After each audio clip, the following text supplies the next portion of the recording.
또 하나의 관련 검찰 수사 속보가 하나 있어요. 최근에 윤석열 전 대통령이 이 부정선거 관련 영화를 보면서 보수 쪽에는 꽤 큰 악재다라는 설명도 좀 해드린 바 있었는데 이번엔 김건희 여사 관련입니다.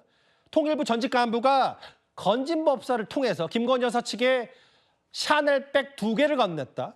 이 부분과 관련된 수사 속보, 이 수행 비서 얘기를 잠깐 해보겠습니다. 그때 그 사무실 안에 다 있었고 명품백 받은 거에 대해서는 어떻게 했습니까?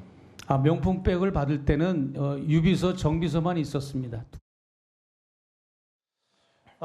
지금 이 과정, 과거 디올백 논란 말고도 김건희 여사가 그러니까 윤석열 정부 출범 직전과 직후에 받았다던 이 샤넬백 2개, 이현정 의원님. 네.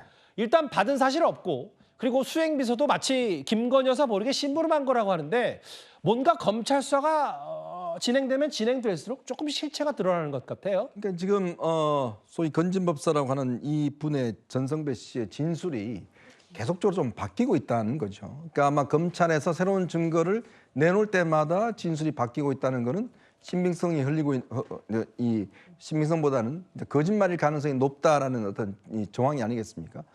특히 이제 지금 본인이 이야기하고 있는 지금 김건희 여사의 어떤 수행 비서 전직 대통령실 행정관이었습니다. 10여 년 넘게 사실은 김건희 여사와 함께 했습니다. 그렇죠. 근데 이 사람이 무슨 이유로 예를 들어서 지금 이 전성배 씨의 어떤 지시를 받아서 직접 그것도 두 번 이상이나 그 본인의 샤넬백을 바꾸는 역할을 했다? 저는 이거는 좀 상식 납득하기 어려운 게 아닌가 싶습니다. 특히 영부인을 모시는 아주 최측근이라면 예. 이 문제가 얼마나 심각한 건지를 본인도 알 겁니다. 예. 그리고 이게 뭐 디올백 사건도 있었고 등등 있었기 때문에 그러니까 이런 것들을 더군다나 전성배 씨가 지금 뭐 본인하고 직접적으로 연결되는 사람도 아닌데 예. 그 사람의 지시를 받고 이런 식의 심부름 해줬다. 그리고 이게 김건희 여사는 몰랐다라고 하는 것이 이제 지금 입장인 것 같은데 물론 뭐 이것은 이제 증거로 아마 증명을 해야 될 겁니다. 예.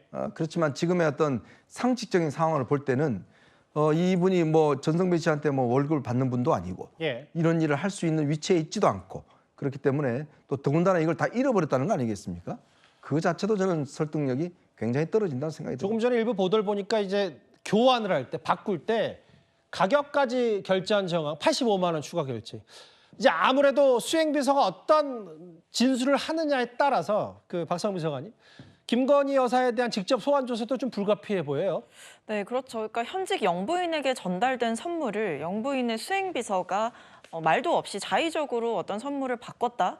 혹은 선물이 아니라 그냥 중간에서 부탁을 받아서 뭔가 도와줬을 뿐이다. 이렇게 이야기를 하는 것 자체가 상식적으로 납득하기 어려운 해명이고 맞지 않는 정황들이기 때문에 결과적으로 저는 김건희 여사에 대한 소환 조사가 불가피하다. 결국 지금 이 사안은 영부인이던 시절에 어떤 사람들과 어떻게 관계를 맺었고 무슨 선물을 어떻게 받았는지에 대해서 확인해봐야 될 필요성이 있는 것과 동시에 그것을 확인하기 위해선 결과적으로는 직접 불러서 조사할 필요가 있다라는 것을 한 번 더 확인시켜주는 일이다라고 생각합니다. 알겠습니다.